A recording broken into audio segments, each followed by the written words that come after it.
No vídeo anterior, nós estávamos discutindo o motivo de existirem rituais e mistificações para disciplinar o pretenso direito das crianças em receberem presentes e benesses. De forma que o Natal é um desses rituais que vai fazer com que o período que essas crianças possam demandar presentes seja restrito durante o ano e os adultos possam disciplinar as condutas das crianças a partir da evocação da lista elaborada pelo Papai Noel entre os bons e os maus, aqueles que receberão presentes e aqueles que não. O card desse primeiro vídeo estará aqui em cima. Eu sou Leonardo Monteiro e este é o Sócio Prosa. Para o Lévi-Strauss, o Natal vai ser o resultado de uma negociação muito onerosa para as duas fatias da sociedade, tanto os iniciados quanto os não iniciados. É nesse momento que a veia estruturalista do Lévi-Strauss ela fica muito evidente, pois ele vai procurar o mito dos Katishna, que não tem nenhuma ligação histórica com o nosso mito do Natal, uma forma de fazer uma comparação, uma equiparação de como funcionam esses rituais entre adultos e crianças. O mito dos Katishna, dos povos Pueblo do noroeste da América do Norte, ele consiste mais ou menos no seguinte: são os adultos que se vestem como espíritos e dançam, durante o povoado para as crianças, aplicando castigos e dando presentes. E a origem desse mito vão ser crianças que teriam se afogado durante as grandes migrações. Essas crianças voltariam à aldeia constantemente para dançar e raptar as crianças. De forma que os Pueblo fizeram uma negociação com esses espíritos, e ao negociar com esses espíritos ficou decidido que eles dançariam e eles aplicariam castigos e dariam presentes para as crianças, de forma a lembrar os Katishna e de forma que os Katishna não visitassem mais as aldeias para raptar as crianças. E Lévi-Strauss vai dizer que, para além da relação dos iniciados com os não iniciados, de manutenção da ordem e de disciplinamento, vai haver toda uma relação entre a morte e a vida, pois os Katishna são nada mais, nada menos do que crianças que morreram afogadas. Então o retorno deles constante à aldeia prova que existe vida após a morte e promove uma espécie de compromisso entre os vivos e os mortos. Os mortos que são deuses, deuses que são os mortos, e esses deuses que são mortos também são as crianças. O interessante é de pensar como que esses rituais não têm apenas um caráter negativo, de disciplinamento, aplicação de castigos, de restrição da ordem, mas sim terão a condição de exercer condições positivas, tanto que no ritual dos Katishna, quem deve afastar os espíritos são justamente as crianças. O Lévi-Strauss sempre procura ver nas sociedades como que elas se equilibram, o que vai fazer com que a sociedade se equilibre. Por isso que ele vai classificar as nossas sociedades como sociedades quentes, entrópicas, que não têm nenhum equilíbrio, e sociedades tradicionais como sociedades frias. Isso não vem ao caso, mas é interessante pensar como esse pensamento posterior do Lévi-Strauss já se encontra de forma embrionária nesse texto. Dessa forma é interessante a gente notar que o Lévi-Strauss começa a desenhar seu argumento principal. Pois, se o ritual do Papai Noel faz parte de uma sociologia de ritos de iniciação, então o rito do Papai Noel também faz parte de uma lógica entre vivos e mortos. Depois de anunciar esse argumento, Lévi-Strauss vai recorrer à história da Europa e algumas personagens que convergiram na criação do que hoje nós conhecemos como Papai Noel, conhecido como Santa Claus em outros lugares, São Nicolau, Père Noël na França, Pai Natal em Portugal, por exemplo, o que mostra que nós não herdamos essa tradição celebratória do Natal com Papai Noel de Portugal. Lévi-Strauss vai encontrar no Abade do Desregramento uma figura antecessora do Papai Noel. Esse Abade do Desregramento seria uma figura que permitiria com que os jovens agissem de forma tresloucada no Natal, de forma que os adultos tinham que se esconder desses jovens, ao tempo que entre si nutriam uma solidariedade muito forte, mesmo entre classes sociais e status sociais totalmente diversos. Mas esse Abade do Desregramento, ele é um herdeiro das Saturnais romanas. Essas Saturnais romanas eram as festas dos mortos sem túmulos por violência, que estão associadas à figura de Saturno, o devorador de criancinhas. Mas é importante notar como que o argumento estruturalista do Lévi-Strauss ele funciona. Pois, se há uma figura de espelho, ou seja, o devorador de criancinhas passa a ser o presenteador de criancinhas, a estrutura do mito não muda, simplesmente há um jogo de espelhos, uma inversão. que o Lévi-Strauss vai dizer que é muito comum nas esferas da cultura, nas esferas dos mitos. Dentro disso, o Lévi-Strauss ainda enumera outras formas semelhantes, como o Julebok escandinavo, que é um demônio chifrudo que sai das profundezas para presentear as crianças. Ou então o São Nicolau, que ressuscita as crianças para depois as presentear. Dessa forma, essa figura que nós temos hoje de Papai Noel, ela vai ser essa reunião sincrética. O Lévi-Strauss ele não vai se valer desses argumentos históricos para explicar o Papai Noel como sobrevivências de tradições antigas, mas sim, esses elementos históricos de outros povos ou do mesmo povo em outros momentos históricos, ele serve de forma útil como material comparativo para que possamos compreender estruturas profundas de nossas instituições sociais. Dentro disso, é interessante notar como aspectos não cristãos da nossa celebração do Natal têm a ver com as Saturnais romanas, que no final do Império Romano já duravam no dia 17 ao dia 24 de dezembro, mais ou menos. Então, a escolha de um concílio de definir que a celebração do Natal seria no dia 25 de dezembro seria justamente para transformar essas festas pagãs em festas cristãs. Tanto que teólogos como Santo Agostinho, por exemplo, situam o nascimento de Cristo no dia 7 de janeiro. Dentre essas semelhanças está a solidariedade acentuada, como comentei anteriormente, entre os adultos, a abolição de estatutos de classe e abolições até de estatutos de gênero, pois durante essa época homens se vestiam de mulheres e mulheres às vezes se vestiam de homens. E também as casas eram decoradas com folhas verdes. Ao mesmo tempo que os jovens formavam um corpo autônomo que realizava diversas barbaridades contra os adultos, assassinatos, blasfêmias, isso até o Renascimento. Tudo isso sobre a figura desse abade do desregramento.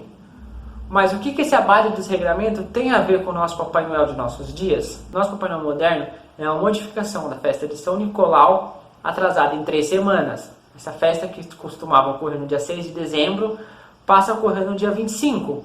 E o abade de Liesse, que surge no Renascimento como uma figura que vai fazer essa mediação e vai tentar impedir os jovens e os adultos terem esse antagonismo muito acentuado no período de Natal, ele passa a ser substituído por esse mediador imaginário, né, que é a figura de São Nicolau, do Papai Noel, que será esse mediador imaginário que vai fazer essa mediação e vai impedir com que essas crianças, esses jovens, tenham atitudes truculentas contra os adultos. E é interessante notar que o surgimento de Papai Noel também está relacionado com a diminuição da ideia de juventude, que se tinha antigamente, para a imersão da ideia de infância, como uma grande divisão. Infância, vida adulta.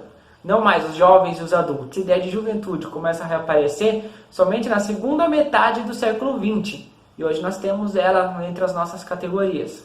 Falamos dos jovens, agora é hora de falar das crianças nos ritos medievais de Natal. As crianças nos ritos medievais de Natal saíam pelas ruas cantando músicas como, por exemplo, uma que se refere à senhora, que ela deveria dar logo a compota de doces para eles antes que ela morresse. E essas coletas de Natal, elas não se iniciavam no Natal, mas sim se iniciavam no Halloween, na véspera do Dia de Todos os Santos. E essa tradição anglo-saxã, que até hoje nós vemos nos filmes, das crianças se vestindo de criaturas de outro mundo para sair coletando doces, ela é muito antiga e recorrente nessa tradição anglo-saxã, que ela começava justamente nesse Halloween, com as crianças se vestindo de espíritos e de esqueletos para ir coletar doces e frutas, de modo que isso durava durante todo o ano até o Natal. E no Natal, como isso iria acabar, os adultos se sentiam tão aliviados que davam vários presentes para as crianças como forma de ficar tranquilos. Mas o que essa lógica ritual indica? Ele indica no mínimo 3 momentos. O retorno dos mortos, na figura das crianças fantasiadas e as suas perseguições aos vivos, a convivência entre vivos e mortos durante todo esse período, e por fim, no Natal, o triunfo da vida.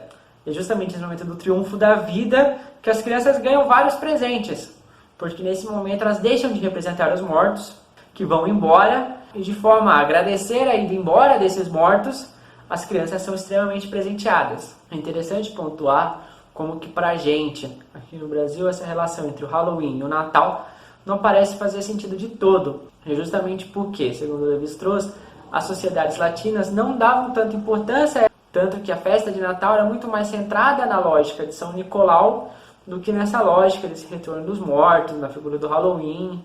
E aí é importante a gente pensar, Se a festa de Natal reflete uma lógica de convivência entre vivos e mortos, então por que as crianças que representam esses mortos? As crianças representam esses mortos justamente porque elas são as não iniciadas na nossa sociedade.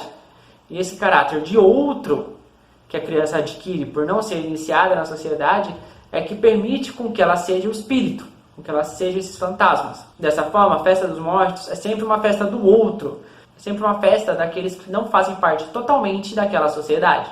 Munido de todas essas considerações, Lévi-Strauss retorna às suas duas perguntas iniciais. Por que o Papai Noel ganha espaço e por que a igreja vê esse movimento com imensa preocupação? Papai Noel, como herdeiro e antítese do Senhor da Desrazão, ele mostra que nossa relação com a morte está um pouco melhor, pois para ficarmos quites com elas, não mais precisamos deixar com que os jovens e as crianças subvertam as ordens e as leis, mas sim deixamos que um espírito de benevolência levemente desdenhosa gerencie todas essas relações.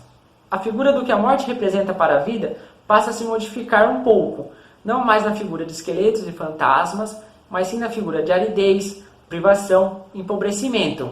Isso já é uma percepção minha. O que se tenta sublimar na festa de Natal não é nem tanto o medo da morte como um espírito, mas sim o medo da privação e do empobrecimento de você não possuir bens materiais. Então você justamente projeta isso na criança e você dá presentes para as crianças para que esse sentimento dentro de você seja sublimado, esse fantasma seja sublimado. Mas voltando ao Lévi-Strauss, ele vai dizer que será que o nosso esforço em fazer com que as crianças acreditem na figura do Papai Noel não é também um esforço nosso, de algum momento, por mais breve que ele seja, em acreditar uma gentileza desinteressada e uma generosidade restrita, um breve instante sem amargura, sem inveja, sem essas coisas que são tão ruins. E ao chegar no final do texto, Lévi-Strauss tem para mim a grande sacada do texto, que é um texto que se constrói em torno disso e que argumenta nessa direção, que é a seguinte ideia: não seríamos nós dando presentes para as crianças, fingindo que eles vêm do além, né, de Papai Noel, um álibi nosso, sociedades ditas mais racionalistas em oferecer sacrifícios e presentes para o além, de modo que esses presentes seriam então, portanto, uma oferta à alegria de viver. Lévi-Strauss vai encontrar numa asseveração de Reinach uma interessante ideia. As religiões antigas, consideradas como pagãs, se rogavam aos mortos. E nas religiões modernas, as cristãs, na visão do Lévi-Strauss e do Reinach, se roga pelos mortos. É uma grande diferença entre você rogar aos mortos e você rogar pelos mortos. Assim como há, nesses últimos séculos, uma grande diferença às conjurações e o que se faz em relação às crianças. E todo esse cuidado, todo esse zelo com as crianças, no que tange, entre outras coisas, fazer com que elas acreditem no Papai Noel, não seria uma forma nossa de dirigir essa tradicional encarnação dos mortos, uma espécie de prece, para que elas façam com que nós continuamos a acreditar na vida. E duas considerações são muito interessantes no final do texto do Lévi-Strauss. Ele vai terminar o texto dizendo que sim, Papai Noel é um bastião do paganismo nas sociedades modernas e que os clérigos de Dijon fizeram uma coisa engraçada, pois retomaram algo há muito perdido nas Saturnais. Pois o rei das Saturnais, aquela pessoa que podia fazer o que quisesse durante um mês, ao final desse mês ele era sacrificado em oferta a Saturno. Do mesmo modo, o rei do Natal seria o Papai Noel. E ao queimar o Papai Noel, estes clérigos de Dijon fizeram o mesmo, imolaram o rei do Natal. E por fim eu quero deixar uma reflexão para a gente pensar, algo que me fez pensar durante a leitura desse texto do Lévi-Strauss. Se em outras sociedades, ou em antes, na nossa própria sociedade, se rogava aos mortos, se viviam fazendo rituais aos mortos, para que os mortos ajudassem nas colheitas, fizessem chover, que os mortos intervissem na vida, de modo que a vida sempre se remetia aos antepassados, hoje não vivem em relação aos seus ascendentes, não vivem conjurando toda uma espécie de uma nova ritualística para que esses ascendentes sejam seu objeto de vida. Então a vida é feita para as crianças. O que vocês pensam sobre isso? Quem quiser, deixe aqui no comentário a sua reflexão para que a gente possa discutir. Para você que viu esse vídeo até o final, muito obrigado. Se você ainda não é inscrito no canal, se inscreva. Se você pensou em alguém para enviar esse vídeo e ter outras discussões, não perca tempo. envie para essa pessoa. Se esse vídeo te trouxe alguma reflexão maneira, deixe seu like. Queria encerrar esse vídeo desejando um Feliz Natal a todos, principalmente a Tereza e a Luana, que assistem todos os meus vídeos. Amo vocês!